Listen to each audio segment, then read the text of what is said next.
commencer, puisque Anne-Sophie Novelle est avec nous en distanciel. Bonjour Anne-Sophie.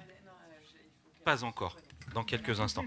Bon, je faisais le tour dans le hall pour voir s'il y avait encore quelques candidats à notre table ronde. Bonjour et bienvenue à tous. Merci de vous être levés tôt pour venir aux assises ce matin et assister à cette table ronde sur un thème qui nous dépasse un petit peu, les journalistes. En quoi l'écologie peut devenir un vrai sujet politique. On n'est pas des politiques, mais on s'intéresse quand même à la question.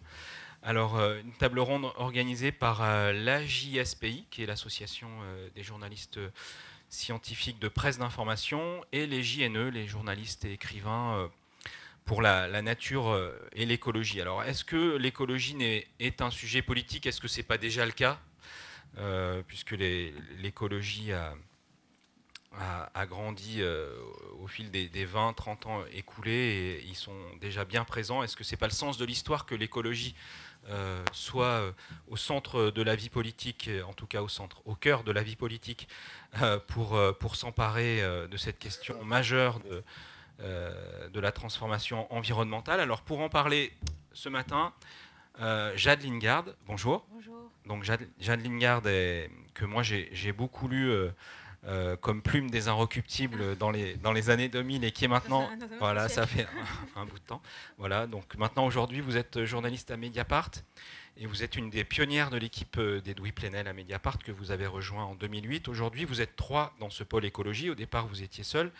Alors vous vous occupez d'écologie urbaine, d'infrastructure, de politique de l'urbanisme et de l'aménagement, des sujets bing, un peu lourd, mais qui traite d'écologie évidemment. Et en 2018, vous êtes l'autrice ou l'auteur d'ailleurs, quel est le terme que vous préférez? Autrice, évidemment. Je fais toujours attention.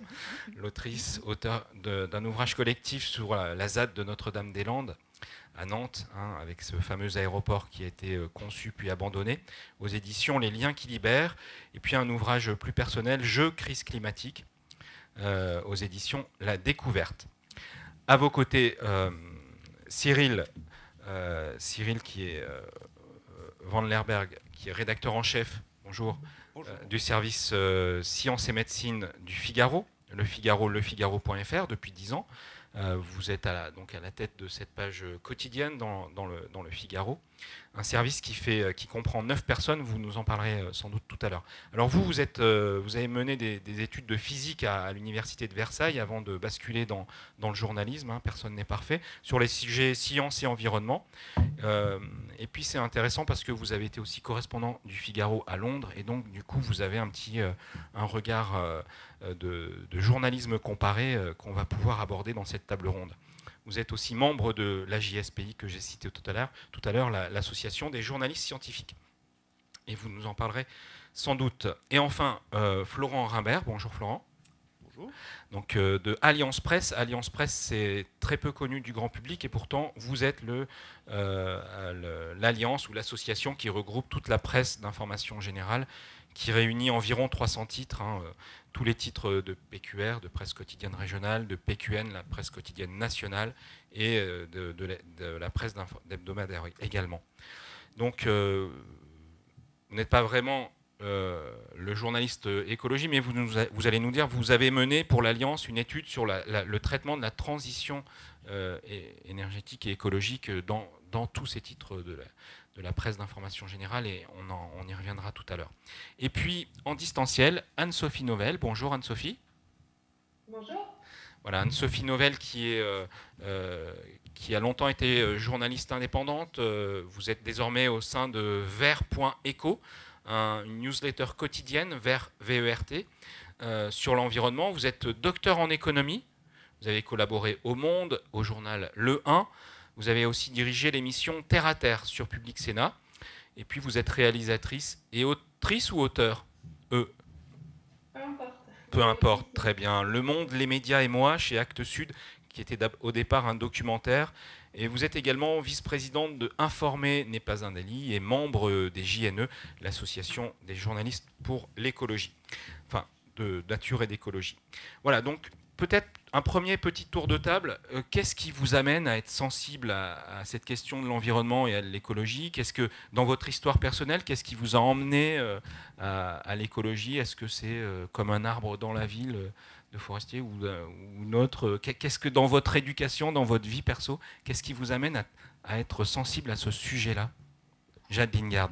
Je parle ici. Oui. Voilà, bonjour à tout le monde. Merci de m'avoir invité. Très contente d'être là pour discuter avec vous. Moi, ce qui m'a amenée à l'écologie, en fait, c'est la politique. C'est les mobilisations altermondialistes de la fin des années 90 et du début des années 2000 contre, à l'époque, le FMI, Fonds monétaire international, l'OMC, Organisation mondiale du commerce. Et en fait, dans ces rassemblements qu'au départ, j'ai couverts comme journaliste à l'époque aux Inrock, et ensuite dans lesquels je me suis impliquée à titre personnel comme citoyenne, c'est là que j'ai découvert la question climatique.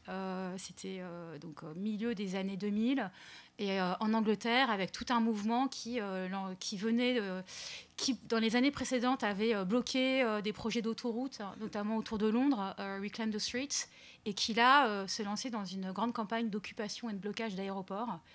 Et j'ai trouvé ça incroyablement fascinant, c'est-à-dire ce mélange de politique, de questions sociales. Et moi, c'est par ce biais-là que ça m'a reliée aux questions de nature. Et à l'époque, on commençait à parler de climate change, et la question climatique m'a en tout cas amenée vers cette préoccupation d'écologie dans sa dimension très systémique. Mm-hmm. Cyril Van Lerberg, qu'est-ce qui vous amène à traiter de ces questions environnementales? Vous avez fait une maîtrise de physique, je rappelle. Oui, moi c'est lié clairement à une rencontre avec un professeur, un physicien, Yves Foucard, qui faisait partie du GIEC, je crois que maintenant il est à la retraite, et qui a fait un topo de 2 heures sur le réchauffement climatique. C'était en 97, et ça a été un choc, ça a été brutal, c'était une présentation scientifique, on n'était pas dans l'émotion ou quoi que ce soit, mais donc là j'ai pris de conscience, tardif, c'était pour moi en fin d'études, mais j'ai compris qu'il y avait un phénomène important qui était en train de se dérouler, et que en tant que journaliste scientifique, je me lançais dans cette carrière-là, ça allait être un sujet incontournable. Mais si je reviens un peu sur qui j'étais à l'époque, je pense que j'étais pas encore, en tout cas je me qualifierais pas d'écologiste à l'époque. Est-ce que je le suis aujourd'hui? C'est une vaste question, on y reviendra après. Ouais.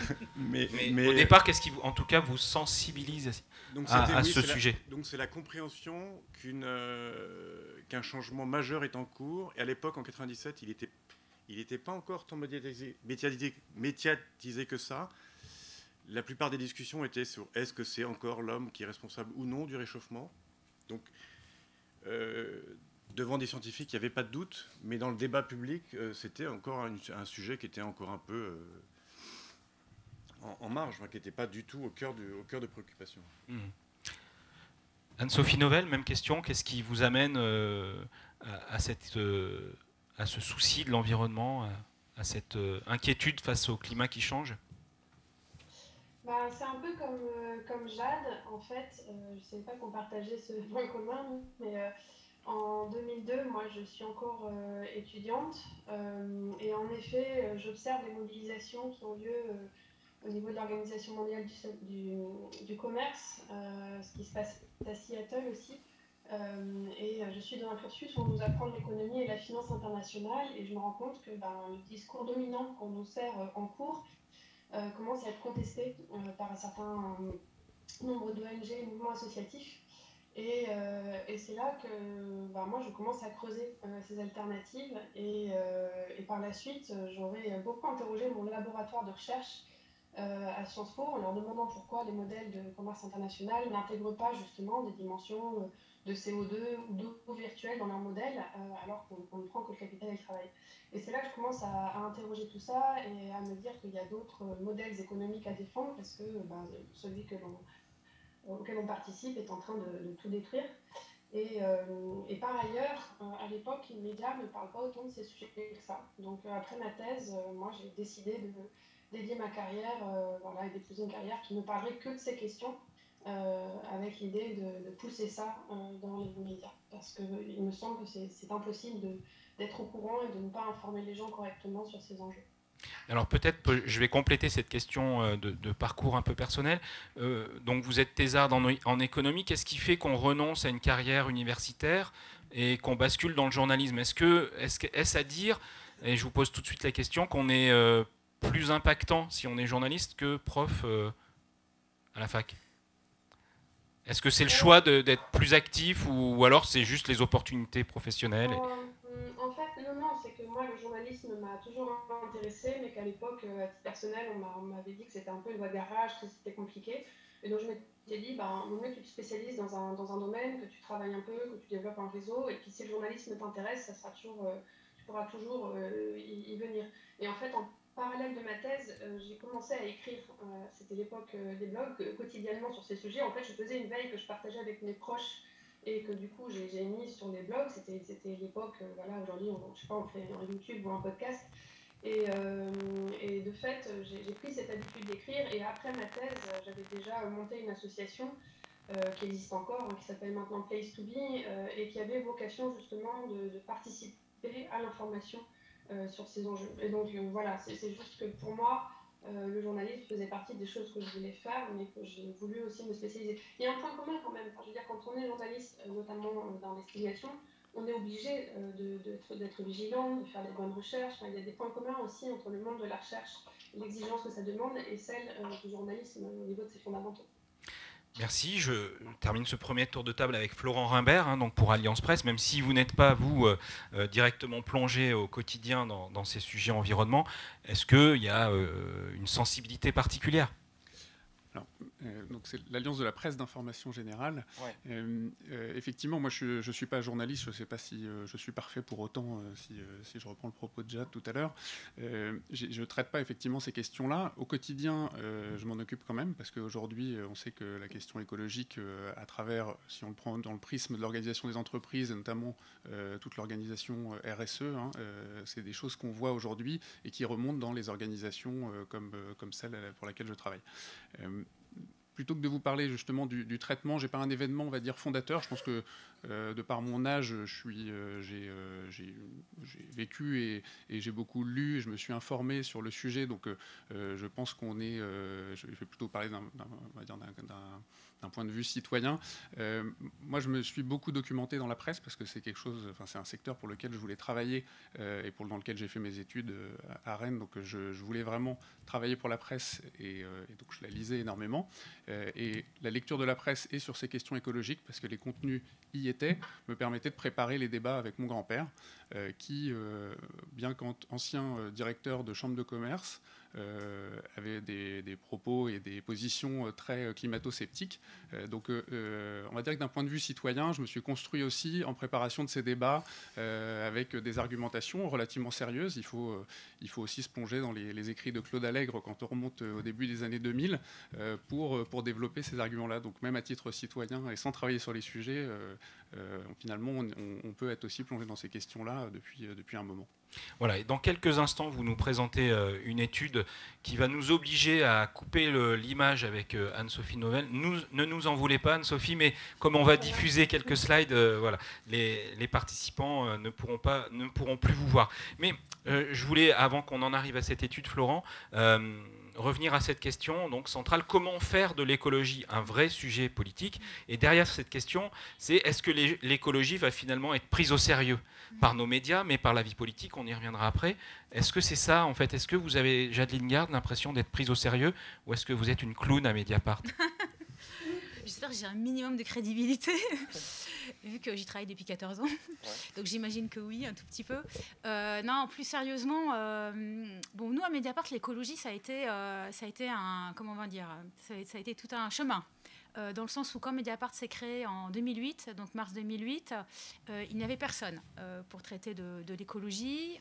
Au départ, l'équipe de rédaction était très restreinte.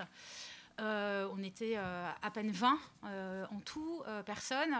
Alors qu'aujourd'hui, on est 150, dont une grosse moitié de journalistes. pour vous donner un exemple, enfin une idée un peu. Et donc au départ, il n'y avait personne pour travailler sur l'écologie à Mediapart. Moi, j'avais été recrutée sur un autre sujet, mais lors de mon recrutement, j'ai tout de suite demandé au fondateur du journal qu'est-ce qui était prévu sur l'écologie, et on m'a répondu royalement: rien, enfin bon, si tu as envie d'écrire dessus, ce sera possible. Et donc, comme j'étais aussi en charge de l'enseignement supérieur et de l'université, et on était en pleine ébullition des facs, bref, je ne fais pas toute l'histoire, donc c'était pas possible. Et donc, au bout d'un moment, j'ai demandé l'autorisation de pouvoir me mettre au moins 6 mois à 100% sur le climat. C'était avant la COP 15, donc ça remonte de 2009, la conférence de l'ONU sur le climat.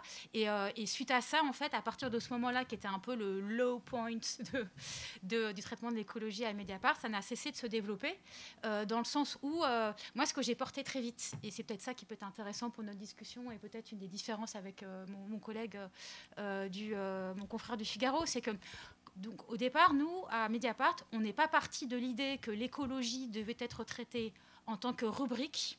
On est parti d'une approche sujet d'enquête, sujet d'interview, sujet d'actualité. Donc, on est rentré, si vous voulez, vraiment d'une manière très anglais comme un angle. Et en fait, on a gardé ce truc-là. Je pense que c'est lié au fait que, vraiment, au cœur de la culture journalistique de Mediapart, il y a l'enquête. Et donc, il y a l'idée par l'enquête, en fait, par des enquêtes qui sont souvent très spécifiques, parce que forcément, pour déterrer des informations, des conflits d'intérêts, des confusions de genre, toutes les choses sur lesquelles on travaille quand on fait des enquêtes, il faut toujours rentrer dans la technique, en fait, des choses. Et nous, on fait un peu ce pari qu'en rentrant dans le détail du lobbying de Total, ou de comment la haute fonction publique a fait complètement dérailler la loi climat proposée par les citoyens, si je prends juste 2 exemples, ou sur la manière dont des grosses coopératives agricoles font pression pour que les agriculteurs, les producteurs de volailles ne fassent pas du bio. Donc, je prends 3 exemples d'enquêtes récentes de Mediapart sur l'écologie. On fait le pari que c'est en rentrant dans le détail et dans la spécificité de sujets locaux et liés vraiment à des secteurs qu'on fait parler, on explique en fait la dimension systémique de l'écologie. C'est un peu un truc à 2 jambes, c'est-à-dire être hyper pointu sur les enquêtes et porter autour de ça un discours qui est politique, pas dans le sens militant, c'est-à-dire pas dans le sens en lien avec une organisation politique ou un parti politique, ou pas du tout, mais politique au sens où, pour nous, l'écologie, c'est systémique. Donc, ce n'est pas un sujet à côté des autres. C'est pas, d'un côté, il y a l'économie, la société, la politique, à côté, l'environnement, comme d'autres le font, et je dis ça sans jugement. Nous, le parti pris qu'on a choisi, c'est de dire l'écologie, en fait, c'est une autre manière de parler de l'économie, de la société, des rapports de domination, des rapports de genre, de comment on vit, de la santé, etc. Donc, c'est pas à côté, c'est partout. Mais simplement, évidemment, moi je dis ça, moi je suis arrivée avec cette approche-là à Mediapart. Au départ, elle n'était pas partagée par mes collègues. C'est pas qu'ils étaient hostiles, c'était pas leur manière de voir. Et donc en fait, en 14 ans, on a énormément discuté, et un peu cette approche-là s'est partagée. C'est pourquoi, par exemple, moi j'insiste toujours pour dire on est pôle écologie à Mediapart, on n'est pas environnement. Parce qu'environnement, moi ce qui me gêne dans ce mot, en tout cas en français, c'est que environnement, ça environne, c'est périphérique. C'est à côté, alors que moi, ce que je défends, c'est qu'on parle du système, du pouvoir. On est au cœur des choses et pas dans ses alentours. Bon, on a défloré un peu la discussion, mais je reviens à vous, Cyril Van Lerberg. Même question, qu'est-ce qui fait que derrière cette question, la question enfin, ce sujet sera-t-il au centre de la politique, ou en tout cas un vrai sujet politique? Est-ce que l'écologie est enfin prise au sérieux, ou en tout cas l'environnement, même s'il y a j'ai bien compris des nuances sur la terminologie? Qu'est-ce que vous pensez de ça? Est-ce que, tout simplement, au Figaro, comment vous avez réussi à rendre crédible votre position? Alors, il y a des parallèles avec ce que raconte Jade, évidemment, mais vous imaginez que la rédaction du Figaro, c'est pas la même chose que Mediapart. Il n'y a pas la même histoire, il n'y a pas le. C'est pas les mêmes repères pour les lecteurs aussi, j'imagine, qu'un média ancien, ou en tout cas historique, et un média nouveau, et donc, qui installe de nouveaux repères. Oui, exactement. Moi, j'arrive, contrairement à Jade, par le prisme d'une rubrique. Dans une grande rédaction, on est quand même séparés par service. moi, c'était le service sciences et médecine, donc c'est par l'angle science scientifique et donc la science du climat que j'ai abordé ces sujets-là. Je parle de prisme parce que c'en est un. Et alors après, ce qui est intéressant, c'est que c'est le prisme historique, c'est les premiers lanceurs d'alerte, les premiers à l'origine du sujet, c'est quand même les scientifiques, les climatologues. Et pendant de longues années, la question, elle a été uniquement scientifique. C'est-à-dire, est-ce que le réchauffement, déjà, c'est vrai? Je ne vous cache pas qu'au Figaro, pas mal de directeurs n'étaient pas complètement convaincus. Donc là, en regardant, en prenant un peu de recul, on peut voir le chemin parcouru et je suis assez content de ça. Donc c'est par ce prisme-là, par ce prisme de la science, moi j'ai pas d'engagement politique, j'avais pas d'a priori. Je suis pas venu pour faire du journalisme, pour faire de l'écologie. Donc je suis arrivé sur le sujet par la science, par cette thématique. Elle s'est quand même très vite imposée comme majeure et incontournable. Donc j'ai eu à cœur assez vite aussi d'insister sur l'importance du sujet, plus que d'autres peut-être aussi, vu que l'ampleur était globale. Donc, ce que je veux dire, c'est que en fait, on est passé d'un sujet qui était rubricard, qui était celui des journalistes scientifiques, les conférences du GIEC, et après c'est devenu aussi les COP un peu plus politiques, mais encore les COP c'était aussi le journaliste scientifique qui les traitait. C'était le seul qui était capable de comprendre les questions d'émissions de CO2, c'est toujours atrocement complexe et je suis bien incapable de... Alors peut-être, en fait, vous êtes le seul représentant d'un média qui est au quotidien. Il y a aussi peut-être ce traitement du quotidien qui fait la grande distinction avec un média. Non, mais je veux dire, vous avez à suivre quotidiennement l'actualité des différents, soit groupes de pression, soit groupes de recherche. Il y a peut-être ce distinguo à faire aussi entre enquête et puis suivi d'une actualité au quotidien. Ça, c'est très vrai. C'est très vrai et ça change pas mal le traitement. C'est l'actualité qui impose les sujets. Donc il y a moins de choix, je pense, à faire au départ que peut-être que dans d'autres médias. Mais en fait, je me suis toujours appuyé sur comment imposer en fait ce sujet. Et en fait, c'était malgré parfois une rédaction qui était hostile au sujet, je me suis toujours appuyé sur la science. Et là quelque part, c'est très confortable. C'est-à-dire que c'est pas moi, Cyril Van Lerberghe, qui vous dit la planète est en danger, le climat se réchauffe. C'est l'ensemble des scientifiques de la planète qui sont spécialistes du sujet. Oui, les 150, c'est combien d'ailleurs les scientifiques du GIEC qui sont combien? Le GIEC, c'est 190 pays, 180. C'est des milliers de chercheurs. Ouais. Et leur unanimité, elle est tellement forte que je suis porté en fait par cette caution scientifique. Et donc ça me donne une force pour me dire, moi je me moque de savoir qu'il y a quelqu'un qui s'appelle Claude Allègre, qui est ministre, qui a été géochimiste génial, qui dit des conneries sur la science. En fait, il dit des conneries parce que ce qu'il dit est contredit par tous les scientifiques. Donc j'ai derrière moi le boulot de milliers de chercheurs qui me donne en fait une légitimité incroyable pour pouvoir dire au Figaro, eh ben non, le sujet c'est pas Claude Allègre qui crie plus fort que tout le monde. La science c'est ça, c'est la science, c'est le climat se réchauffe, c'est l'homme qui est responsable. Et donc ça c'est très confortable. Donc je me suis appuyé là-dessus pour imposer le sujet et pour petit à petit aller au-delà de la simple question, est-ce que l'homme est responsable ou non du réchauffement? Et je pense qu'aujourd'hui dans la salle, il y a plus grand monde à convaincre. En tout cas j'espère. Et donc ça c'est pour moi ça a été une progression qui est, je vois pas de seuil ni de point de rupture, mais aujourd'hui le Figaro, voilà, enfin on reviendra après sur le traitement particulier que vous accordez entre justement cette question sur rubrique supplément thématique ou le sujet au cœur de... Pour moi, c'est la science qui m'a permis d'imposer la thématique et de la on reviendra sur l'articulation au cœur de vos médias juste après, mais je voudrais entendre Anne-Sophie Novelle sur cette question. Est-ce que donc l'écologie comme grand sujet politique finalement, et comment se rendre sérieux par rapport à cette question-là? Et quelle a été votre démarche, Anne-Sophie? Alors moi, vous l'avez dit, j'ai travaillé pour plein de rédactions différentes, dans des médias spécialisés comme dans des grandes rédactions. Et quand j'ai fait mon enquête, les médias, Le Monde et moi, la question c'était pourquoi est-ce que c'est si compliqué de mettre ces sujets à la une? Parce que moi, je me prenais des réflexions de travers de temps en temps. Tu es une journaliste, soit pas ayatollah, mais presque, ou un peu bisounours quand on essaie de montrer des initiatives citoyennes qui essayent de changer la donne. Donc c'était compliqué.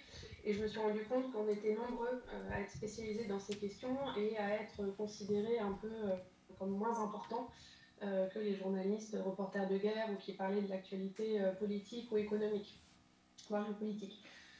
Et je me suis rendu compte que pour analyser cette place de l'écologie dans les médias, il était important de faire l'écologie des médias et d'interroger le système médiatique, son fonctionnement et la manière dont il a justement pu empêcher la mise à la une de certaines de ces questions, en fait, tout simplement. Pour ceux que ça intéresse et qui aiment l'histoire, il y a un très bon numéro de la revue Le Temps des médias, qui a été rédigé il y a quelques années déjà, sur lesquelles je m'étais appuyée, et qui montre à quel point il y a eu des phases dans le traitement de l'écologie dans le monde médiatique, quels que soient les supports, où pendant un temps, en fait, on relayait les travaux scientifiques, en effet, qui expliquaient les causes du changement climatique. Et puis après, on a eu un type de couverture qui était plutôt de s'intéresser à ses effets, quand il y avait une catastrophe naturelle ou autre. Et puis après, on a eu la mode, alors c'était beaucoup au moment du Grenelle de l'environnement, de parler des solutions, faire peser un peu ça sur l'individu et le citoyen. Mais somme toute, ces différentes évolutions, ces différentes tendances, ça a été montré, ont eu pour résultat de dépolitiser ce sujet. Et donc c'est exactement ce que disait Jade tout à l'heure, c'est-à-dire qu'il y a les travaux des scientifiques, mais il y a aussi la façon dont on s'en empare et ce qu'on en fait de ces travaux. Donc on peut informer sur ce que ça signifie, mais notre rôle de journaliste est aussi, aujourd'hui, quand on a connaissance de ces sujets, on ne peut que changer de posture et essayer d'éclairer les choses différemment. Et les médias, pour le coup, quand ils étaient notamment financés par des annonceurs qui vont vous vendre des SUV ou des choses qui sont très polluantes, c'est compliqué de parler de certaines questions qui disent qu'il faut justement émettre moins de CO2 ou faire moins d'épandage de pesticides. Donc il y a eu aussi un fonctionnement médiatique qui n'a pas rendu ça possible. Et aujourd'hui, les choses sont en train de changer. Alors, certes, les travaux scientifiques se font de plus en plus alarmistes, on va dire, mais parce que c'est à la mesure de l'urgence que l'on traverse. Mais je dirais qu'il y a aussi eu le rôle des réseaux sociaux. Moi, je me souviens, quand je vais à Copenhague en 2015 en 2009 pour la COP15, on est au tout début de l'usage des réseaux sociaux qui ont beaucoup changé la façon de prendre la parole du monde des ONG. Des individus aussi, des amateurs professionnels qui ont pu aussi s'exprimer. Et ça, il me semble que ça a pesé. La pétition qui a eu plus de 2 millions de signatures avec notre affaire à tous pour inviter le gouvernement à agir différemment, etc. Ce sont des mouvements et des mobilisations qui sont rendus possibles aussi parce que ces réseaux sociaux se sont développés. Et ça contribue à crédibiliser les sujets,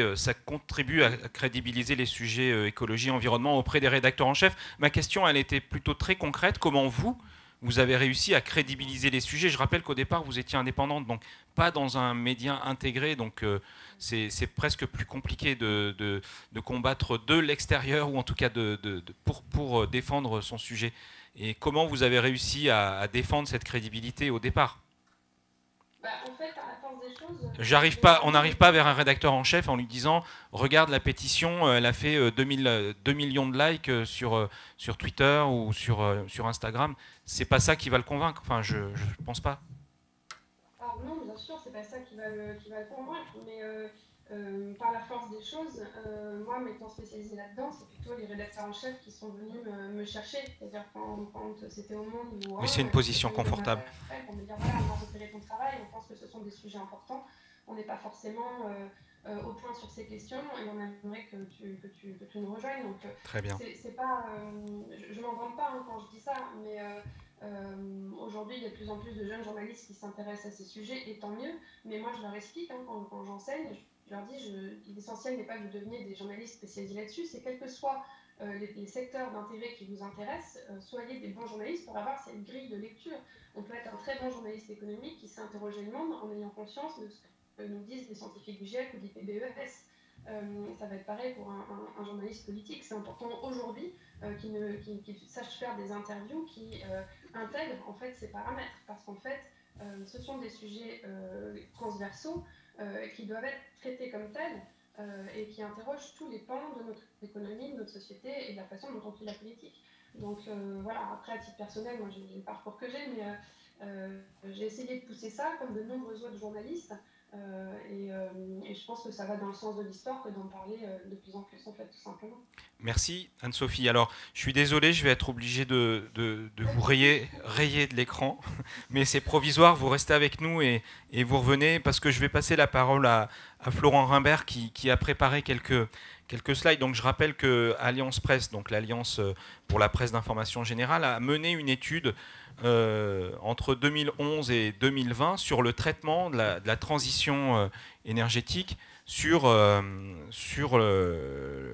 dans la presse d'information générale. Et donc, vous en avez extrait la substantifique moelle. Le temps qu'il installe ces slides, vous dire qu'on est ensemble jusqu'à 10h45. Donc vous aurez l'occasion évidemment de poser des questions. Pour l'instant, je mène le débat, mais dans quelques instants, enfin dans une trentaine de minutes, vingtaine de minutes, vous aurez la parole. Donc il y aura un micro, juste la consigne, voilà, vous vous présentez, le micro est là. Il faut comme la conférence, enfin comme la table ronde est enregistrée, il faudra parler dans le micro, mais le micro est à disposition et vous pourrez poser vos questions à nos intervenants.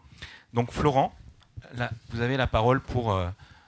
Alors, je vais essayer de 3 minutes 30. Voilà, je vais essayer de faire assez court parce que ça se prête un petit peu moins, ce type de présentation, à un format débat, donc on va faire assez vite. Le contexte, c'est que, vous savez tous, il y a eu une loi, la loi climat, l'année dernière, qui s'est appuyée sur les travaux de la Convention citoyenne et qui est arrivée, qui est venue bouleverser un certain nombre de paramètres au niveau de l'information. Moi, on est rentré dans le sujet côté organisation professionnelle par un certain nombre de réglementations qui pouvaient venir travailler sur la publicité.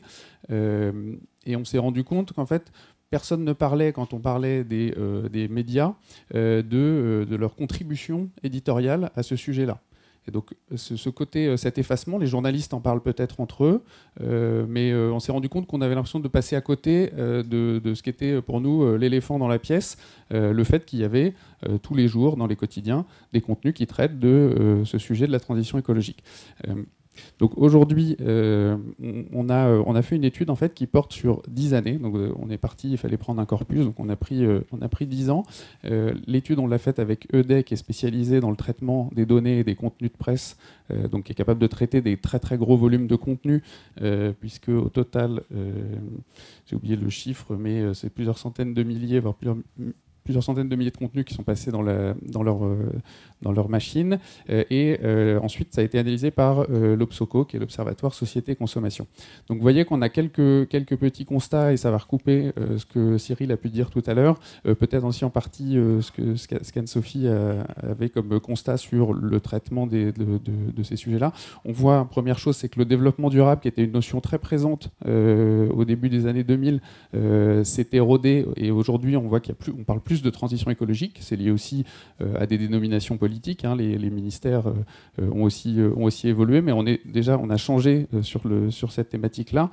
Et aujourd'hui, en 2020, alors là, c'est les occurrences du terme transition écologique, mais sur l'ensemble du sujet transition écologique qu'on a fait analyser, on est sur plus de 26 000 articles en 2020. Donc pourquoi 2020 ? Parce qu'on a fait l'étude fin 2021 et donc on s'est appuyé sur ces données-là. Et donc vous voyez que on a décortiqué en fait la transition écologique en 13 sous-sujets. On avait une liste un petit peu plus large au départ. On s'est rendu compte que certains sous-sujets n'étaient pas pertinents à l'analyse une fois analysés par algorithme. Et donc on est revenu un petit peu en arrière. Donc quand je dis on, je m'associe avec évidemment ED et l'Obsoco. Et vous voyez qu'il y a 3 sujets qui sont vraiment dominants. La politique énergétique et les transports, le climat, on est sur 40% rien que sur ces 2 sujets-là, et les activités humaines et industrielles, donc quasiment 60% pardon, sur ces 3 sujets. Mais vous avez aussi des sujets, donc, je pense que Cyril en parlait tout à l'heure, on entre dans le sujet par différents prismes. Ça peut être la santé, ça va être l'adaptation des acteurs politiques, le climato-scepticisme, la collapsologie. C'est une façon aussi de montrer que le sujet est traité dans sa totalité. Après, il est ramené à sa juste part. On voit que sur 2020, ça correspond à moins de 5% des contenus. C'est une étude purement quantitative, encore une fois. On n'est pas sur de la qualité, mais ça permet de montrer que le sujet est à la fois... moi, de mon point de vue, bien traité, c'est le message que nous on porte, qui est correctement et en tout cas largement traité dans la presse d'information, et qui fait aussi sa part à ceux qui contestent quelque part le constat sur le climat. Donc voilà sur ce pan-là. La presse d'information, elle a un rôle, alors je pense que je diffère un petit peu du constat qu'Anne-Sophie a fait juste avant, elle a un rôle très important et clé dans la vulgarisation des travaux scientifiques. À chaque fois qu'il y a eu des rapports du GIEC, à chaque fois qu'il y a des publications, il y a des rédactions nombreuses, fournies, dont Cyril fait partie, Jade j'imagine aussi du côté de Mediapart, même si on travaille moins ensemble, qui font ce travail alors certes, d'en parler énormément au moment de la publication. On voit qu'il y a des pics au niveau des publications d'articles. Vous voyez, en janvier, fin 2019, le rapport spécial sur l'utilisation des sols et rapport sur l'océan et la cryosphère du GIEC, on dépasse sur un mois, on atteint pratiquement les 2500 articles, ce qui est colossal. Personne ne peut dire qu'il n'a pas vu ou pas lu des choses sur ces sujets-là. On n'a pas une absence de traitement.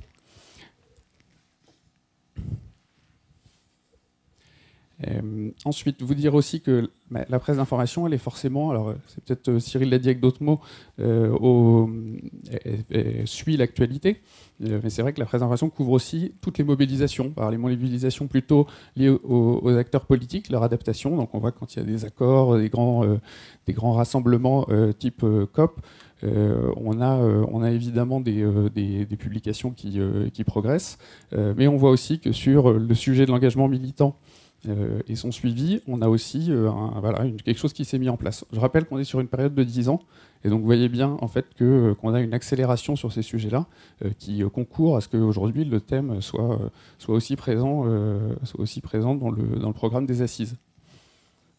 Où on voit justement, juste sur cette slide, que Greta Thunberg, donc 16 ans, a contribué à presque autant que le GIEC à populariser ces queses-là.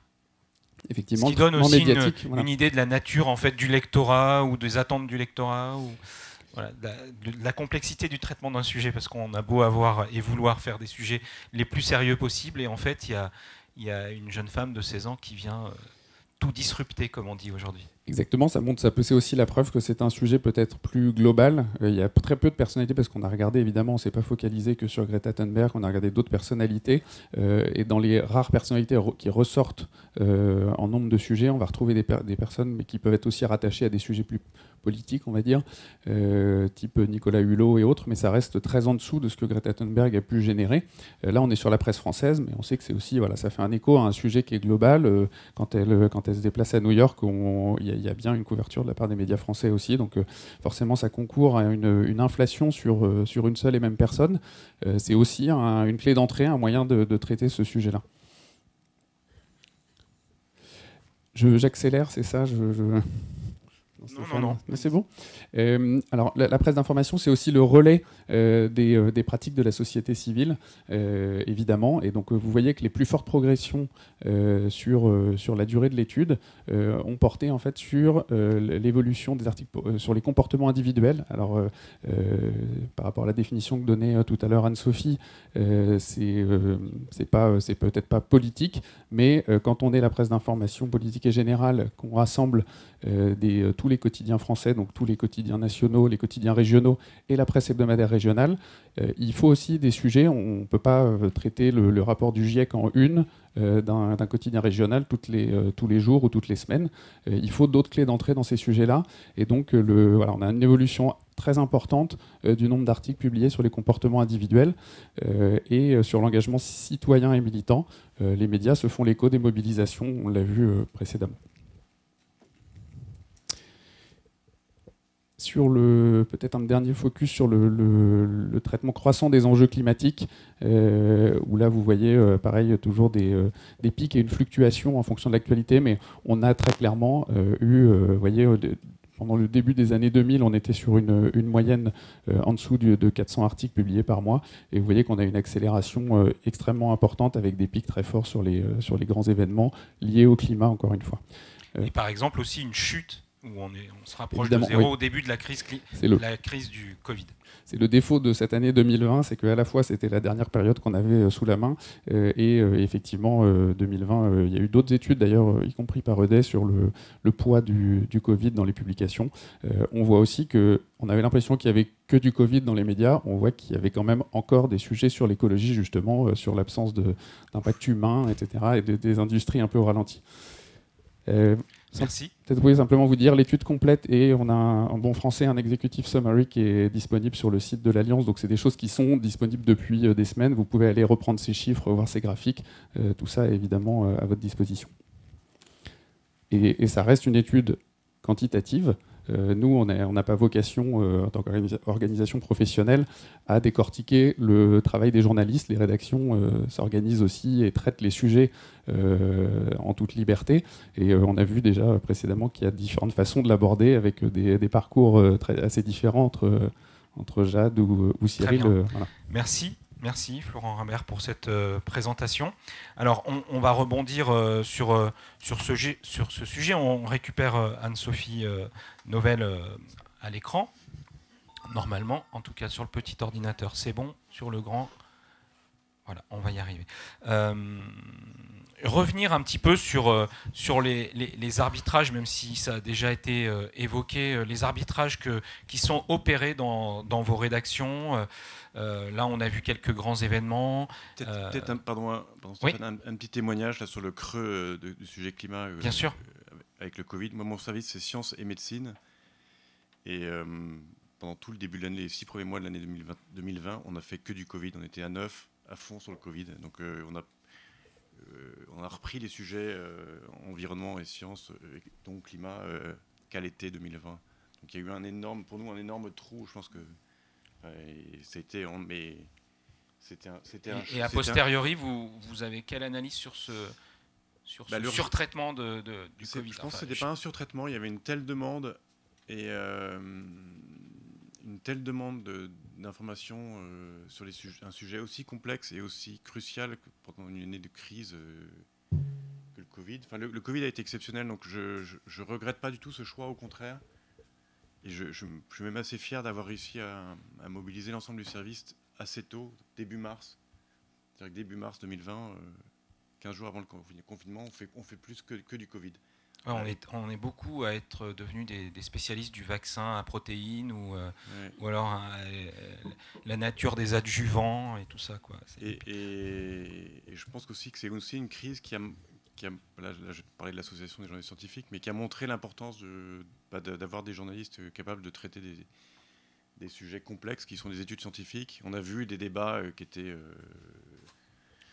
animés avec des personnalités hautes en couleur sur les vaccins, sur les médicaments, le Covid. Donc, mais vous savez bien que les médias fonctionnent avec les bons clients et on peut avoir le meilleur scientifique, et je pense par exemple à Bruno Latour, ou philosophe sur l'environnement, et en fait assez peu invité dans les médias parce que c'est brutal, parce que même s'il est invité, mais je veux dire, il l'est, mais je veux dire, voilà, très tardivement. Mais voilà, et je reviens à l'exemple du Covid, tous les mêmes interlocuteurs revenaient, parce qu'il y avait aussi à la fois de la disponibilité et ce qu'on appelle entre... Justement, l'important, c'est d'avoir des journalistes capables d'aller au-delà du bagou et du titre de professeur et du choix. Expert autoproclamé. Enfin, il y a un travail sur le choix de vos interlocuteurs. Un travail énorme et en fait, c'est peut-être aussi intéressant sur la crise climatique, c'est aussi qu'il faut savoir interroger les bonnes personnes sur les bons sujets.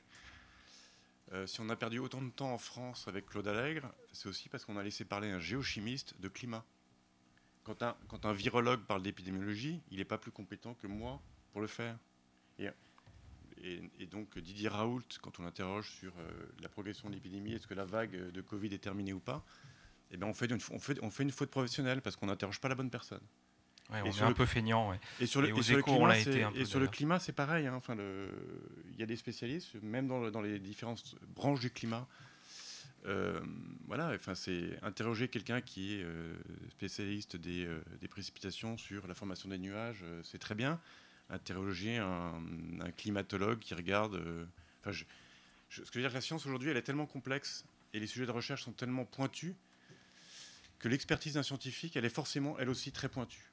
Donc quand on interroge un scientifique, il faut s'interroger sur quelle est son expertise et savoir jusqu'où lui poser les bonnes questions. C'est-à-dire que, on l'a vu, voilà, demander à un virologue spécialiste des gros virus comment va évoluer l'épidémie de Covid, c'était une bêtise.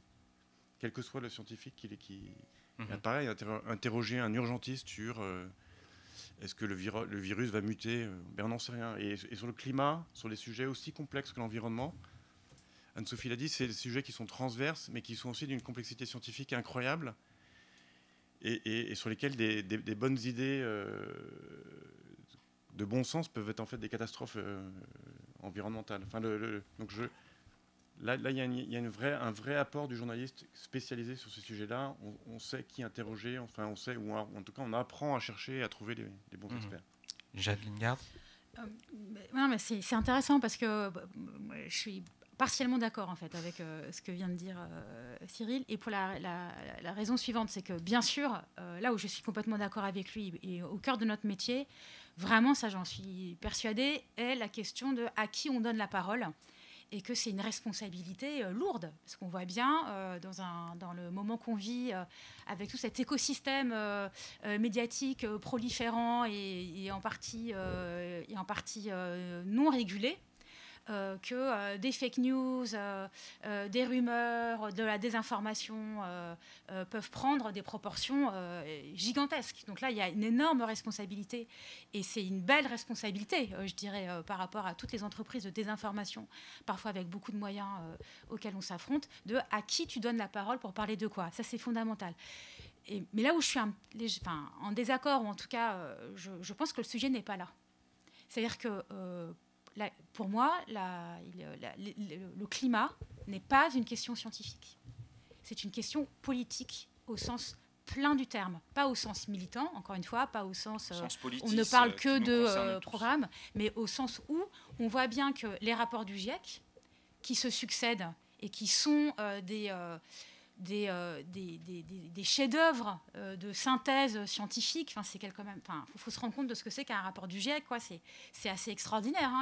Effectivement, ces milliers de chercheurs qui relisent le travaux d'autres chercheurs, qui vérifient, qui affinent, et pour produire quelque chose qui est une sorte de condensé de la production du savoir humain sur un sujet. Franchement, c'est extraordinaire.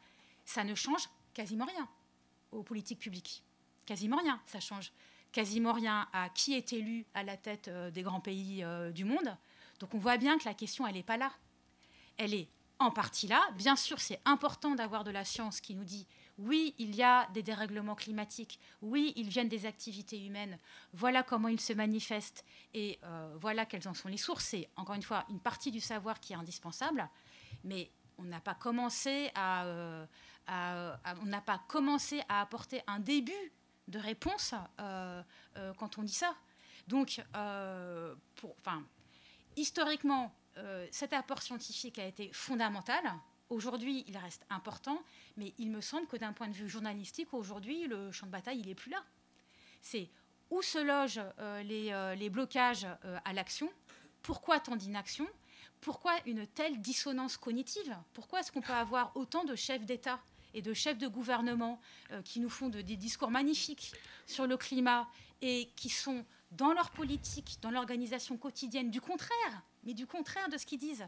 Et pour moi, c'est ça aujourd'hui. Peut-être parce que juste acteur politique, c'est aussi essayer de faire le consensus chaque fois entre différents lobby, ou en tout cas groupe de pression, parce que lobby c'est presque péjoratif en France quand on dit lobby, mais alors qu'au niveau européen ça l'est pas, mais l'acteur politique il répond, moi j'ai besoin de faire un consensus pour que tout mon pays avance, donc entre différents groupes de pression. Derrière Total, bien sûr, il y a Total et caca Total, voilà. Sauf qu'on est nombreux à rouler dans des voitures thermiques, on est nombreux à encore prendre l'avion, on est nombreux à s'habiller en nylon. Jade Lingard. Oui, Fripp. fripe. Mais je veux dire, voilà, c'est ça un groupe de pression. Et donc l'acteur politique, il répond ça au journaliste qui a envie de lui faire une leçon. C'est pas. Alors, pardon, je voulais pas avoir la moralisatrice ou de faire une leçon. Pour moi, c'est pas une question de consensus. En fait, on ne négocie pas avec le changement climatique. Le changement climatique, il est là, il détruit des sociétés, il détruit des économies, il détruit des vies, il tue des gens. Il ne s'agit pas de négocier. Je veux dire, on ne cherche pas à faire le consensus avec le Covid. On ne cherchait pas à faire consensus avec le virus du sida, à l'époque où l'épidémie était ravageuse. Donc moi, là, pour le coup, je ne suis vraiment pas d'accord. Ce n'est pas une histoire de consensus. Après, c'est l'histoire que raconte une partie de ces élus. Mais pourquoi est-ce que c'est aussi difficile? C'est pas qu'ils sont activés par des lobbies en secret qui veulent avant tout sauver leurs intérêts. Oui, il y a ces gros intérêts économiques, industriels et commerciaux qui essayent de sauver leur fonds de commerce. Ça, c'est certain. Mais je pense que la raison fondamentale de cette situation, c'est que c'est hyper difficile. C'est hyper difficile. Et ça, pour le coup, Bruno Latour, que vous citiez tout à l'heure, il fait partie des gens qui essayent de réfléchir à ça quand il dit, en fait, ça change tout à la politique, le climat. Parce que justement, on ne peut plus être dans le consensus. Ça change tout. Et donc, évidemment, c'est hyper conflictuel et on est dans un moment de profond bouleversement de qu'est-ce que l'intérêt général. On est dans un pays qui est forgé par la culture républicaine, intérêt général, intérêt public. Est-ce que c'est d'intérêt général de continuer à soutenir Total? Il y a des raisons de penser que non. Et pourtant, c'est ce qui va continuer à être porté par nos dirigeants politiques au nom de l'emploi, la croissance, la production de richesses économiques qui sont des vrais sujets. Il ne s'agit pas de dire qu'ils ne sont pas importants. Mais sont-ils plus importants que le changement climatique? C'est toute la discussion. J'ai vu que vous réagissiez. On garde vos questions et vos réactions pour dans quelques minutes. Anne-Sophie Novelle, sur ce sujet-là, et on parlait de questions existentielles à remettre au centre du débat. Comme le disait Bruno Latour, comment vous réagissez par rapport à ça En fait, ce qui est intéressant dans ce qui vient d'être dit, c'est cette notion de fait scientifique et de fait social. Historiquement, la question du climat et des autres enjeux de l'écologie ont été liés en effet à des travaux de scientifiques. Et dans les rédactions, ça a été historiquement confié aux journalistes scientifiques. Au service Planète du Monde, c'est la même chose. Ce sont essentiellement des journalistes scientifiques. Et quand la pandémie est arrivée, le service Planète s'est retrouvé inondé aussi avec des articles autour de la pandémie, du Covid, etc. Donc ça a amené aussi quelques aménagements. Et Simon Roger vous l'expliquerait très bien, le chef du service Planète, c'est parce que les journalistes scientifiques sont dans ce service. Ce qui s'est passé, c'est qu'avec le temps, les alertes scientifiques qui faisaient qu'on parlait d'un fait qui était essentiellement scientifique et qui du coup, médiatiquement, c'est difficile de s'emparer de quelque chose qui est annoncé comme lointain, qui n'est pas forcément palpable. Quand on parle de pollution, quand on parle de changement du climat, c'est pas quelque chose qui est dans une immédiateté qui fait que c'est facile d'en traiter médiatiquement, j'ai envie de dire dans l'actualité. Voilà, l'urgence n'est pas la même, on ne saisit pas le phénomène de la même manière. Et donc, ça a toujours été empêché par la nature même de ce dont on est en train de parler. Sauf qu'aujourd'hui, ce fait scientifique est réellement devenu un fait social. Les gens en entendent parler. On observe maintenant quotidiennement les effets de ces bouleversements.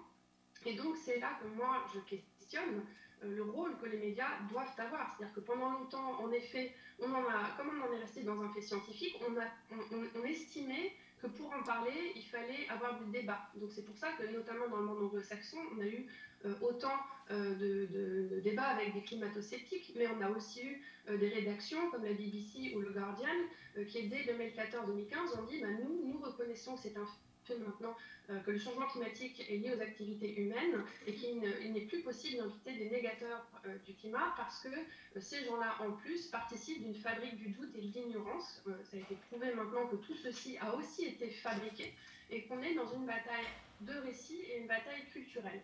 Et les médias se retrouvent au milieu de tout ça. Donc en plus du discernement que l'on doit avoir sur comprendre un article scientifique, savoir si c'est un vrai article scientifique, savoir qui interroger, on doit aussi aujourd'hui se dépatouiller avec toute cette information qui circule sur les réseaux sociaux et qui est parfois largement manipulée et travaillée pour justement induire les gens en erreur. Je Stéphane Foucard, avec Stéphane Aurel et Sylvain Laurence, l'ont très bien dénoncé dans un livre qui s'appelle Les gardiens de la raison, qui a été publié maintenant il y a 2 ans, et qui montre en fait cette façon dont l'information est devenue clé, et à quel point on doit aussi, dans notre métier, apprendre à y voir clair. Donc c'est là-dessus que nous avons un rôle et une responsabilité d'autant plus importante aujourd'hui.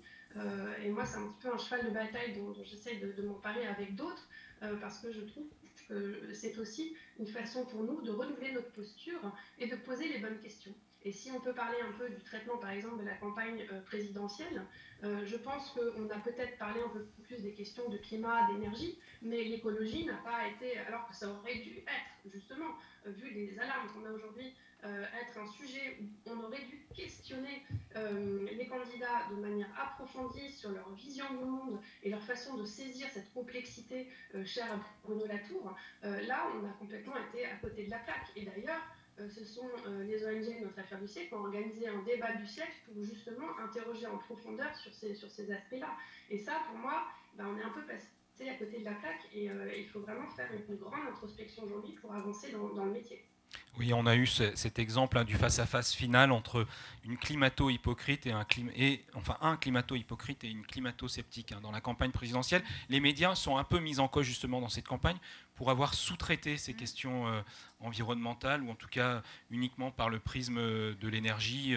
D'un côté le nucléaire, de l'autre côté, ou d'autre côté, plus de renouvelables.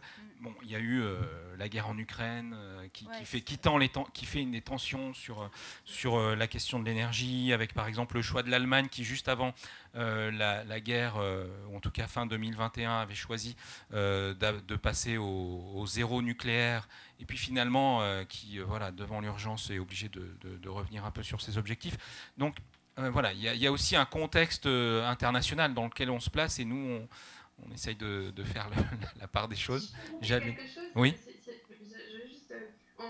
Avant le début de la campagne, avec les journalistes pour la nature et l'écologie, on a justement fait une tribune pour appeler nos confrères et nos consoeurs à mieux traiter de ces enjeux.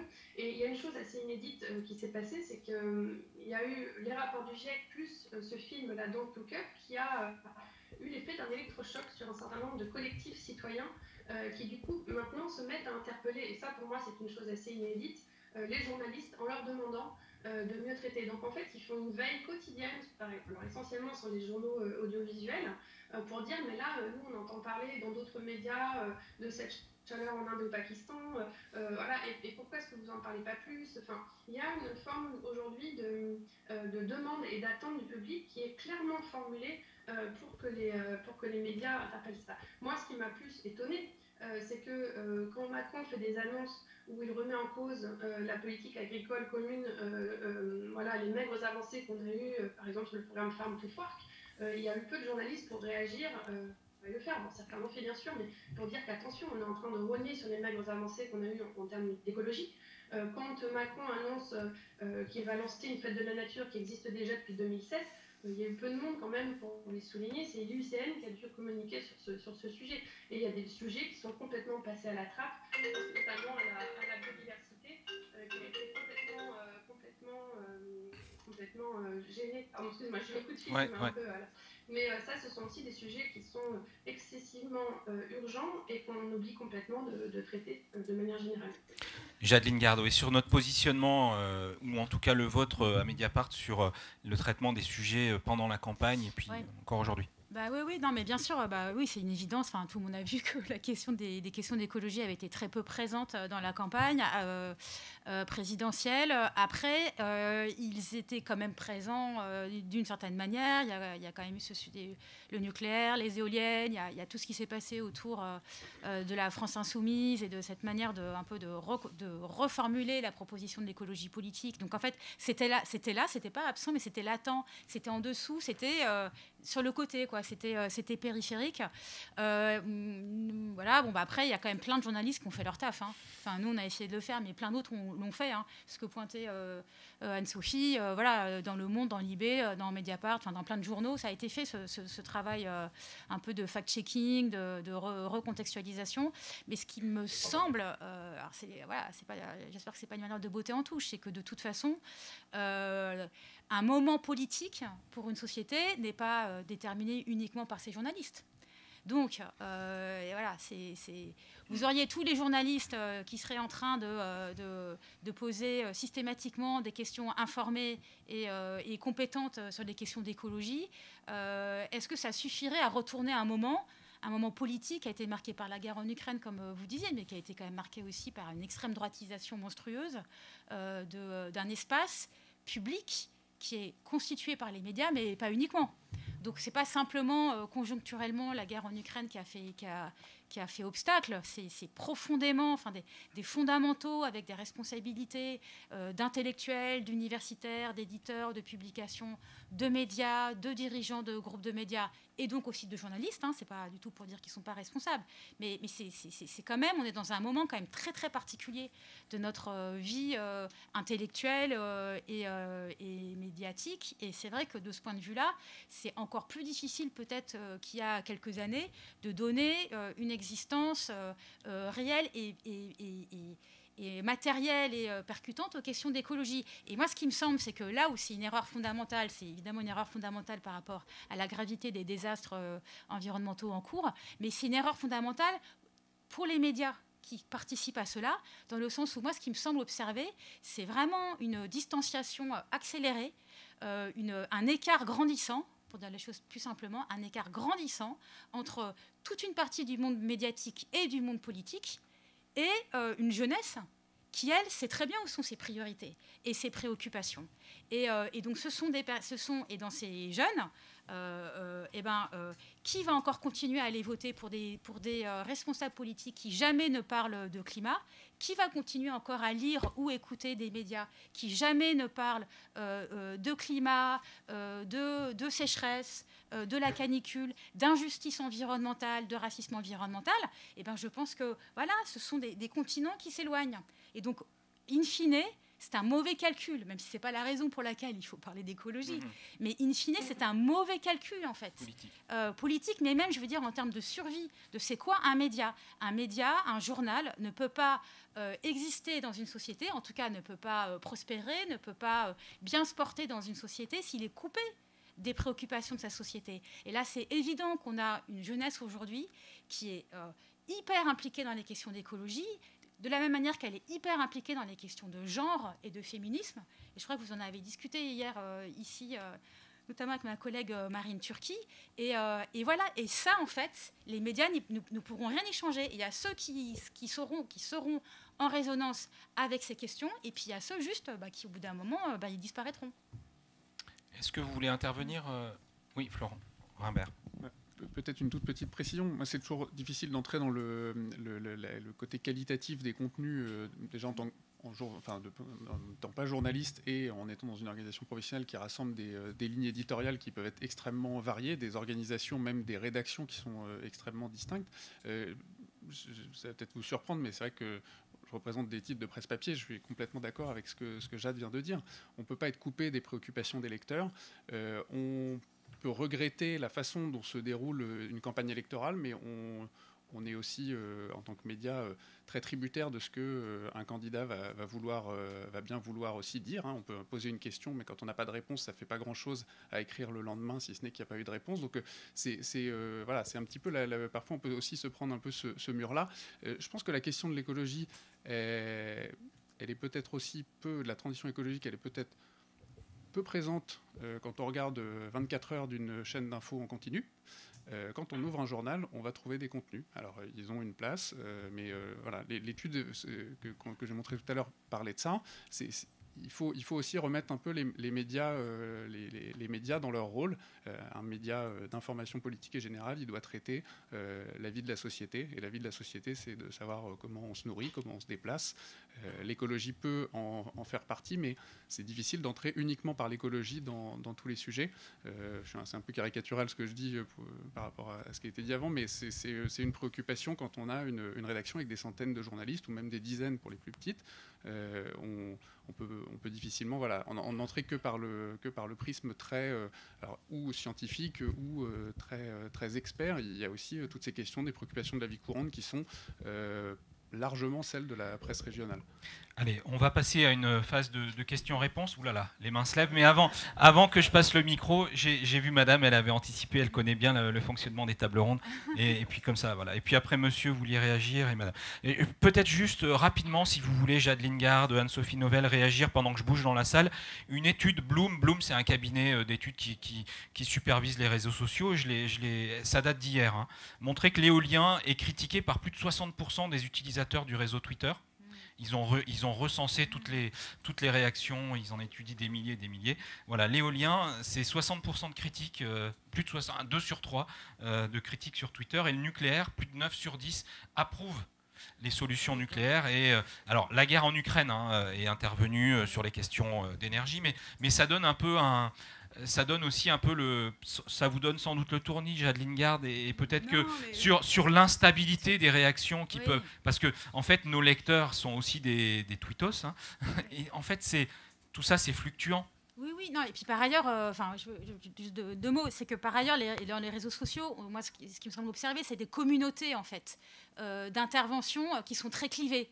C'est-à-dire qu'effectivement, il y a des tweetos très pro-nucléaires et il y en a des très anti-nucléaires. Et nous, journalistiquement, peut-être ce qu'on essaie de tenir, c'est un espace public qui réunisse tout le monde. Pas du tout dans l'idée d'un consensus, mais dans l'idée de reconstruire la salle dans laquelle on puisse se parler. Et de cette façon, arriver à une description de la réalité qui soit plus juste et moins marquée uniquement par des positions militantes. Moi, c'est ça que ça m'inspire. Très bien. Une question, madame, présentez-vous et allez-y. Oui, bonjour, je suis journaliste à Ouest France encore, parce que je suis en transit, on va dire. Moi, je voulais revenir sur votre étude à l'Alliance, parce que je vois plutôt le verre à moitié vide. Alors, c'est d'abord parce qu'à Ouest France, on a pris conscience des choses très tardivement. Mes collègues du service font un travail phénoménal, mais ça a commencé surtout en 2019, à partir du moment où ils ont commencé. Enfin, on a bien vu sur votre graphique qu'en fait, ça ne bouge qu'en 2019. Parce qu'il me semble, sauf erreur à regarder le graphique, mais s'il y a 300 adhérents dans votre organisation et qu'on a des pics à 2500 articles par mois ou par trimestre, au moment où il y a les rapports du GIEC ou la COP, c'est-à-dire des moments d'actualité forte, ça veut dire quoi? Ça veut dire qu'il y a eu 8 articles par titre, par mois ou par trimestre, ça dépendait des graphiques.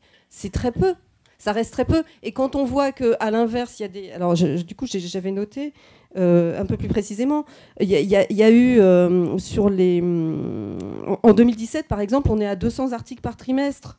Donc ça veut dire qu'il n'y a même pas un article par mois par titre en 2017. Ce que je veux dire, c'est qu'on vient de très loin et qu'il ne faut pas se contenter du tout de se dire « Ah, il y a des pics », parce que c'est vraiment, pour le coup, si on a bien compris l'enjeu, ça diffuse dans toute la société et ça doit dépasser absolument, pour arriver au public, cette notion de « Ah oui, mais c'est trop compliqué »,« Ah oui, mais c'est scientifique »,« Ah oui, mais c'est politique ». Ça diffuse dans toute la société. Et quand on travaille dans des petits trous du cul du monde comme le mien, charmant au demeurant, et qu'on croise les gens dans la rue, il faut qu'ils comprennent que ça leur appartient un tout petit peu au niveau individuel, qu'ensuite c'est un enjeu politique majeur, et que donc il faut qu'ils se rendent compte qui est responsable de quoi, avec des ordres de grandeur qu'on ne respecte, qu'on pourrait dire très facilement. Il y a des organisations comme Action pour le climat ou la Fresque du climat qui font des choses extrêmement pédagogiques. On a très vite des ordres de grandeur. Moi, mon journal, il a organisé une Fresque du climat. Eh ben, il n'y avait pas de journaliste. Et pourquoi? Parce que l'information, en fait, n'est pas bien passée, et surtout que tous les cadres intermédiaires n'ont pas passé le relais, alors que les collègues du service Planète, qui ne s'appelle pas comme ça, enfin voilà. Bon, on va laisser répondre Florent Rimbert à cette question. Vous me mettez dans une position. Est-ce que vos chiffres sont surévalués, Monsieur Rimbert, pour résumer la question? Là, il y a deux choses. Sur les chiffres, je pense que les quelques centaines de contenus là, que vous avez cités portaient sur l'occurrence du terme transition écologique. Après, les volumes d'articles sont plus importants. Évidemment, si on fait des poids relatifs, on va arriver à des choses qui sont relativement faibles. Simplement, vous prenez tous les sujets, si on les décortique, qui composent un journal d'information politique et générale, et vous avez quelque part des pourcentages qui sont très bas pour chacun des sujets. Un journal et une offre d'information politique et générale, par essence, elle va aussi beaucoup décortiquer. Là, dans on ne peut pas arriver à se dire tous les jours on va devoir remplir cette case et il va falloir trouver quelque chose. En fait, un média, c'est le reflet d'un territoire. Si on parle de Ouest France ou de la presse régionale, un média est le reflet de ce qui s'y passe. Donc, quand il y a une fraise sur le climat, par exemple, c'est couvert et vous l'expliquez pourquoi c'est important, comment ça fonctionne. C'est des choses qui sont faites. Sur l'organisation côté Ouest France et les façons, vous comprendrez assez facilement que je ne vais pas m'exprimer, d'autant que j'ai beaucoup d'amis, donc je ne souhaite pas me fâcher. Et que vous tenez à les garder. Une autre question, madame? Oui, bonjour, je me présente, je suis Agnès Vernet, je suis la présidente de la GSPI, donc l'Association des journalistes scientifiques de la presse d'information. Et Anne-Sophie a dit tout à l'heure que le sujet de l'écologie avait été dépolitisé. Et moi, je me demande à quel moment on va pouvoir le repolitiser. Parce que d'une certaine manière, on voit bien que les solutions, les réponses qu'on doit apporter aux crises climatique, de la biodiversité, la manière dont la science s'en empare, tout ça, ce sont en réalité des choses qui sont inscrites dans des courants de pensée. Et pour éclairer nos lecteurs, pour informer le public, on a besoin aussi de lui expliquer ces schémas-là pour qu'il soit capable... voilà. Donc je me demandais comment vous alliez faire ça, comment vous arriviez-vous chacun dans vos rédactions à faire ça, et comment ça s'articulait avec vos collègues des rubriques plus politiques qui ont tendance malheureusement encore à résumer ces questions-là à des questions adressées aux élus verts, voilà, ce qui me semble un peu réducteur. Oui, c'est vrai que j'avais prévu une partie sur ces liens avec les partis politiques, mais là on a beaucoup parlé, et là maintenant ce sera... Mais peut-être qu'il y a quand même un début de réponse, Cyril Van Lerberg. Oui, j'ai dit tout à l'heure qu'on était dans une rédaction avec des services, et c'est... Il y a des frontières entre services. Moi, j'ai pas réussi avec mes collègues du service politique à leur faire comprendre que écologie et climat étaient des sujets qui méritaient d'être traités pendant cette campagne. Et notamment qu'il y avait pour moi un sujet totalement pas traité et qui était pourtant vraiment dans la cible du Figaro, c'était l'écologie de droite. Et je trouvais vraiment un sujet intéressant parce que y a un espace en dehors d'écologie, Europe Écologie Les Verts et voilà. Alors moi, on a traité les sujets qui étaient dans notre actualité, qui étaient les rapports du GIEC. On a rebondi sur quelques thématiques climatiques pendant la campagne. On a mis en avant l'importance de la rénovation du bâtiment après la guerre en Ukraine, l'explosion des prix du gaz. Présenter des solutions comme les pompes à chaleur, isolation des bâtiments, pour montrer qu'il y avait aussi des... Et on a fait remarquer que les candidats ne s'exprimaient pas beaucoup là-dessus. Mais vis-à-vis de mes collègues du service politique, que j'aime beaucoup, je n'ai pas gagné. Hein. Anne-Sophie Novelle, est-ce que vous voulez réagir à cette question? Depuis le temps que je me pose cette question, je n'ai pas forcément de réponse, et je pense que ça va prendre du temps. Mais en effet, souvent, les campagnes sont plutôt suivies par les services politiques des journaux, qui ne sont pas forcément les journalistes les plus au fait ou en alerte sur ces sujets, ou alors qui en ont une vision un peu parcellaire, hélas. Alors j'ai vu qu'il y a certaines radios qui, dans les interviews le matin, ont inclus des journalistes du service environnement dans les entretiens qu'il y a eu avec certains candidats, donc c'était déjà une avancée, il y a des efforts qui sont faits. Mais repolitiser cette question, c'est ce que disait Jacques tout à l'heure, c'est-à-dire l'écologie est un sujet profondément politique. Ça pose des questions de société phénoménales. Jusqu'à maintenant, on a stigmatisé ces sujets, c'est-à-dire l'écologie politique est souvent traitée de manière très accusatrice. Il faut voir quand les maires écolos ont été élus, la manière dont ils s'en sont fait... il y a beaucoup d'agressivité, beaucoup de noms d'oiseaux qui circulent. Et donc, il y a aussi beaucoup d'idées reçues et c'est difficile en fait. Donc je crois qu'aujourd'hui, c'est surtout une question de logiciel. C'est pour ça que dans la posture journalistique, il y a beaucoup de choses à faire. Le fait de faire des fresques du climat ou de sensibiliser les rédactions, c'est une chose. Mais je pense que ça doit rentrer aussi dans les écoles. Moi, je suis contente de pouvoir enseigner depuis 2 ans le journalisme environnemental et ces sujets dans les écoles, mais jusqu'à maintenant, ce n'était pas le cas. À Lille et Bordeaux, je crois. Lille et Bordeaux, vous êtes Lille, Bordeaux et un peu à Paris aussi. Un peu. Laquelle à Paris? Il y a aussi, ça progresse en fait, tout ça pour moi, ça va demander encore du temps. Mais au-delà de ça, comme je disais, il y a des attentes chez les jeunes journalistes, mais dans les rédactions, il y a aussi des journalistes qui se posent des questions et à qui il faut donner du temps pour se former sur ces enjeux. Si je peux juste le glisser ici, avec d'autres journalistes, de petites comme de grandes rédactions, nous sommes en train de réfléchir actuellement, donc avec Vert, à la création d'une charte qui permettrait aux journalistes désireux de s'emparer de ces questions, de se donner une sorte de guide, une sorte de boussole pour garder en tête des grands principes, justement ceux qu'on a évoqués, de la transversalité, de la pédagogie, du besoin de bien sourcer les informations et les interlocuteurs auxquels on donne la parole quand on traite de ces sujets, de bien rappeler les ordres de grandeur et les échelles de temps, parce que ce sont des questions difficiles. Quand on parle en ppm, qu'on évoque la neutralité carbone, je pense que la majorité des gens ne savent pas ce que ça signifie. Donc il y a aussi toute une sémantique et aussi tout un langage visuel à revoir aujourd'hui. Il y a des études scientifiques qui sont encore passées la semaine dernière qui montrent que quand on parle de canicule, on a tendance dans les médias à voir apparaître des gens en train de manger des glaces ou en train de se baigner. Donc ça ne donne pas forcément la mesure en fait, de ce qu'il faut déconstruire aussi dans nos représentations. Et là, il y a aussi un immense chantier à faire. Donc politiser cette question, c'est aussi reparamétrer la façon dont on pense ces questions. Voilà, peut-être pour qu'on soit moins bête quand on va se coucher ce soir, Anne-Sophie Novelle, ppm, on rappelle, c'est... Les particules par million. Voilà, c'est quand on parle de pollution de l'air. Exactement. Bon. Pardon. Jade, vous souhaitiez aussi réagir sur cette vaste question. Moi, je pense qu'on aura passé un grand cap le jour où le budget de la France sera discuté au regard de sa compatibilité avec le schéma national bas carbone, qui est quand même la feuille de route de réduction des gaz à effet de serre en France, que personne ne connaît. Moi, j'ai fait le test dans ma rédaction.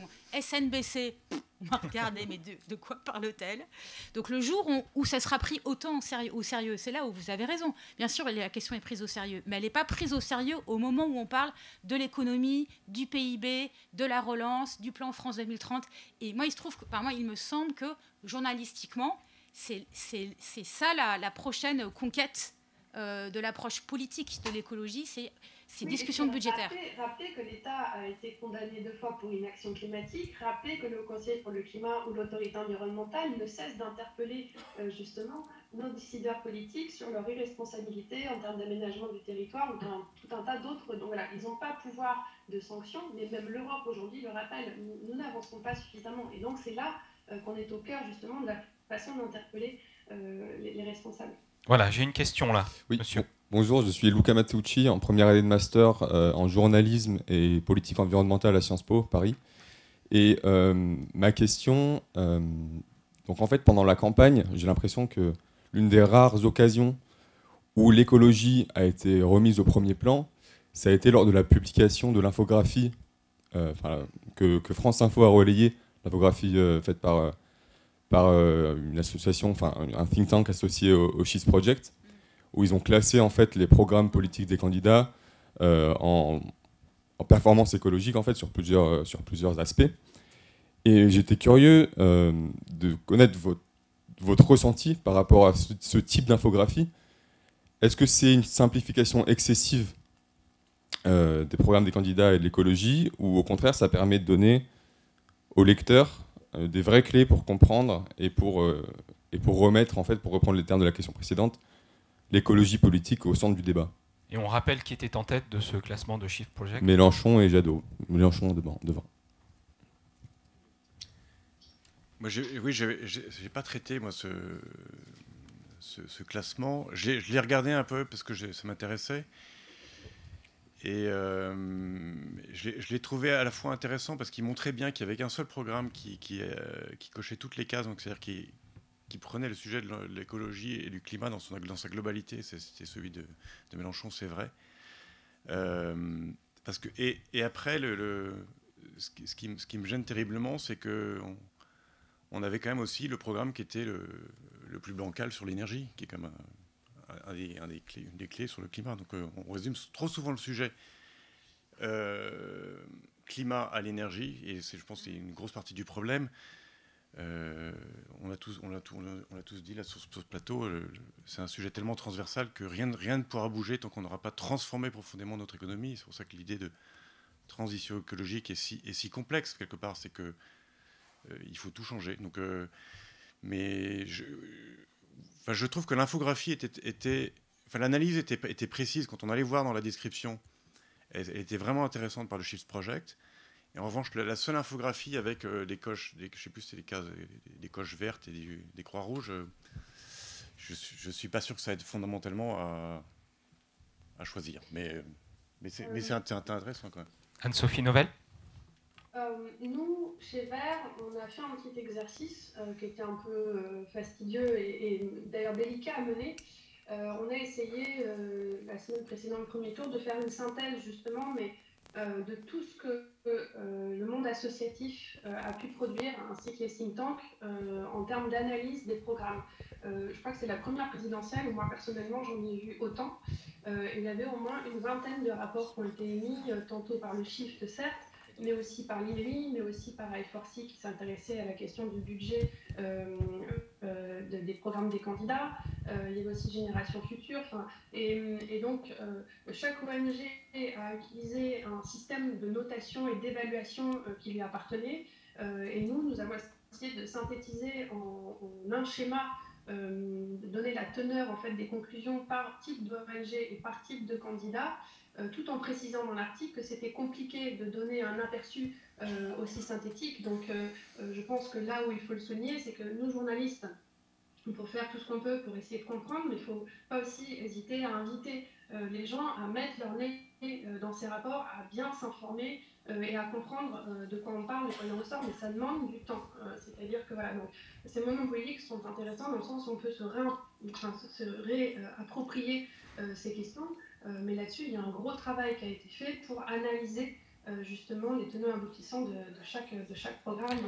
Voilà. Mais une image ne suffit pas à mon sens. Il faut vraiment aller, et c'est notre rôle d'ailleurs, d'aller interroger dans le détail les mesures, la façon dont ils sont budgétés, etc. Merci. Une autre question, monsieur ? Oui, François Lafourcade, je suis élu départemental, élu écologiste. Et je voulais vous dire que nous, on a besoin de vous. C'est-à-dire que vous nous nourrissez et c'est grâce à vous qu'on se forme, parce qu'on se forme finalement tous les jours, on se forme encore aujourd'hui, là. Et on a vraiment besoin d'avoir une presse de qualité. On a besoin d'avoir une PQR aussi, parce que c'est notre source première, bien sûr, hein, c'est la presse régionale. Mais quand on prépare nos interventions, on est obligé, on est dans l'opposition. Hein. Et quand on prépare nos interventions, on est obligé d'aller aux sources. Hein, et c'est vous qui nous donnez les sources. Et nous, on se rend compte que les élus, en général, manquent aussi de formation à l'écologie politique. Voilà, nous, on s'interroge, c'est-à-dire que moi, j'ai vu que la ville de Lausanne fait obligation, enfin la municipalité de Lausanne, en Suisse, fait obligation aux élus de suivre donc des formations à l'environnement et à l'écologie. Et moi, je me demande si ça ne serait pas en fait, finalement une bonne idée que d'obliger les élus municipaux et les élus départementaux et régionaux à suivre donc, des cursus de formation. Et si vous êtes prêts à le faire, écoutez, ça serait avec plaisir. Voilà, un appel est lancé, c'est bien. Il y a beaucoup de journalistes qui... Pardon. Oui, allez-y. Non, mais je trouve, moi je pense que il me semble que la formation suffirait pas du tout, mais qu'en revanche, l'expérience de la Convention citoyenne pour le climat, de ce point de vue, a été hyper intéressante. Parce qu'on a vu des 150 personnes dans leur grande diversité, la plupart ne connaissant rien au climat, à l'écologie, etc. Ils arrivent à la fin avec un programme, honnêtement, qui est un vrai programme de gouvernement d'écologie, assez ambitieux, bon, pas assez, mais enfin quand même vraiment costaud. Et c'est un bon exemple de comment est-ce que effectivement des personnes qui sont loin de ce sujet parolier, en bossant et en prenant un peu de temps pour se consacrer à ça, en fait, évoluent hyper vite sur le sujet. Après, il me semble que les blocages politiques ne sont pas liés qu'à la formation, mais bon, je ne vais pas relancer la discussion. Monsieur, une autre question. Je m'appelle Aziz Auguste, je suis journaliste en région parisienne, je travaille sur la question des quartiers populaires. Tout à l'heure, j'ai réagi un peu à ce que vous disiez, parce que pas de problème. Jade Lingard, elle parlait d'un problème collectif et voulait ralmer à ses choix individuels, genre sa chemise en nylon. En fait, c'est comme, moi je viens de Frippe, je répète. De Frippe. Moi j'habite à Saint-Denis, c'est une ville populaire, on peut dire une ville pauvre même, où on culpabilise vachement les gens sur, par exemple, on dit que c'est une ville sale, donc on culpabilise les gens de jeter des déchets par terre, etc. Alors que le problème, il faut le prendre de l'autre bout, c'est-à-dire qu'il y a une responsabilité collective de production des déchets.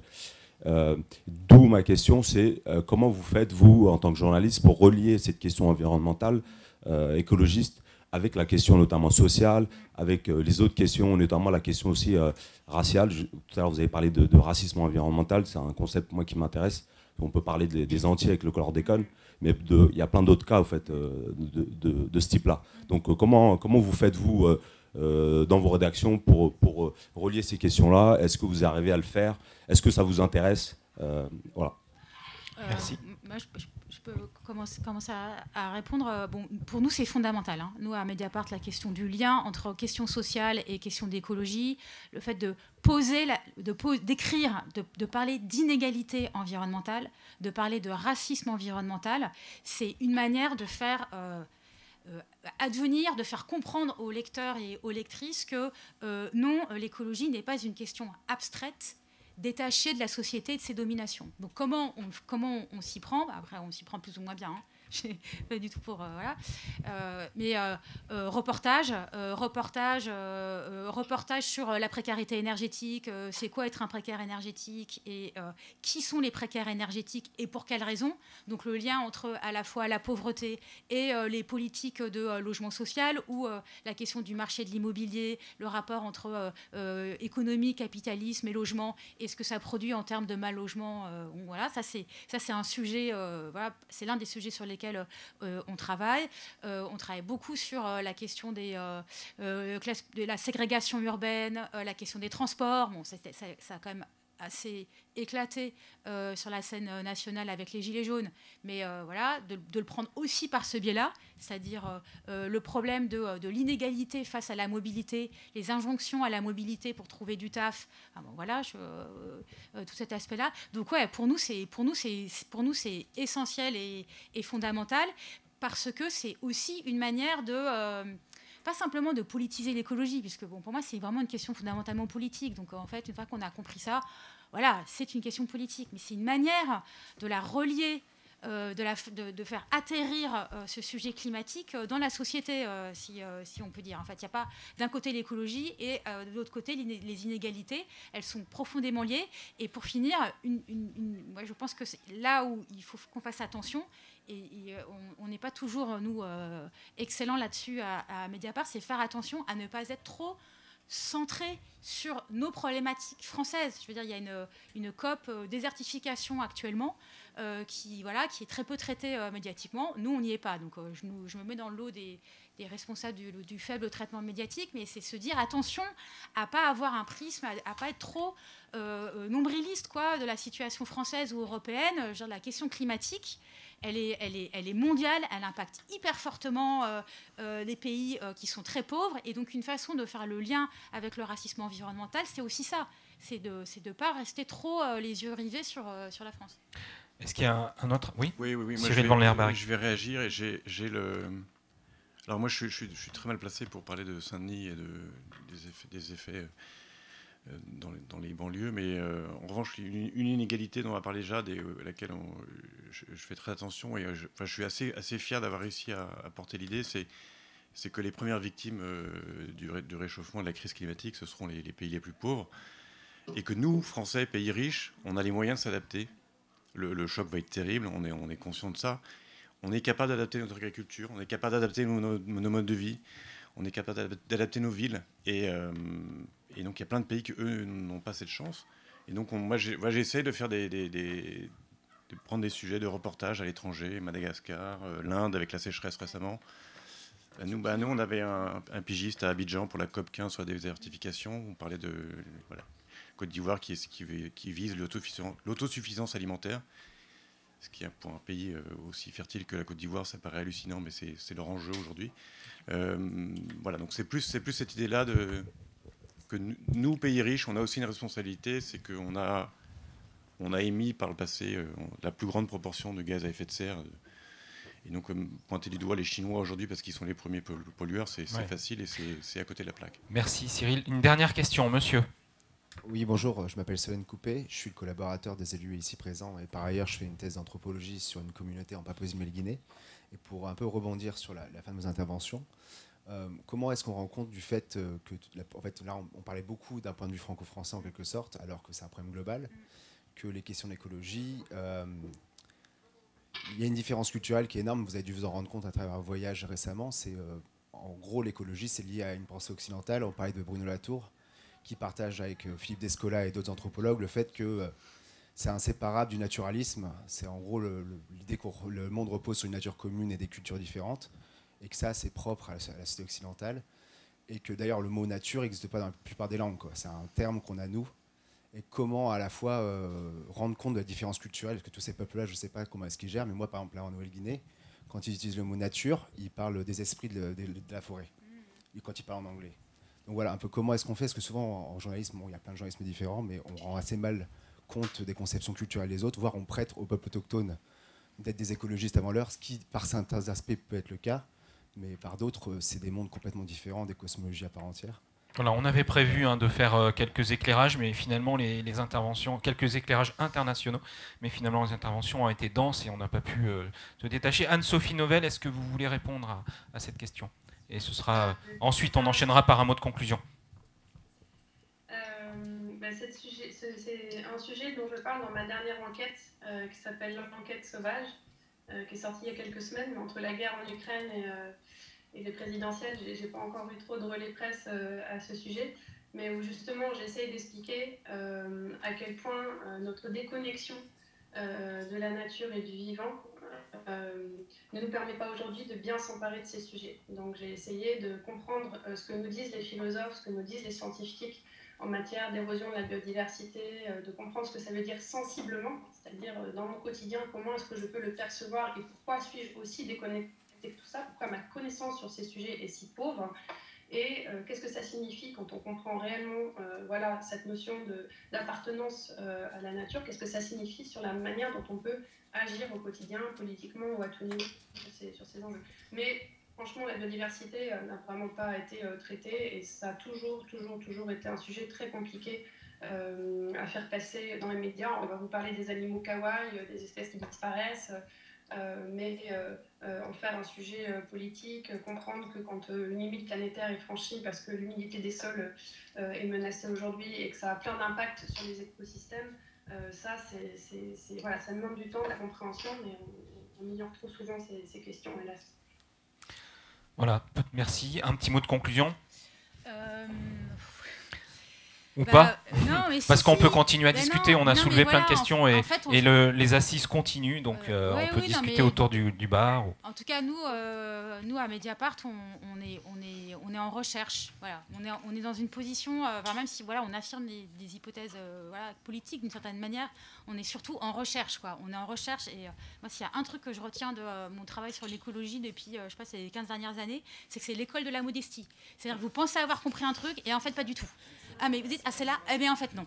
Et donc c'est ce truc là en fait qui est à la fois hyper difficile, hyper exigeant et mais voilà, on en est là. Donc c'est le taf ne fait que commencer. Cyril.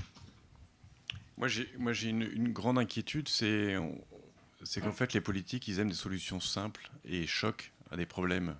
Et là on est face peut-être au problème le plus transversal et le plus complexe que l'humanité ait jamais affronté.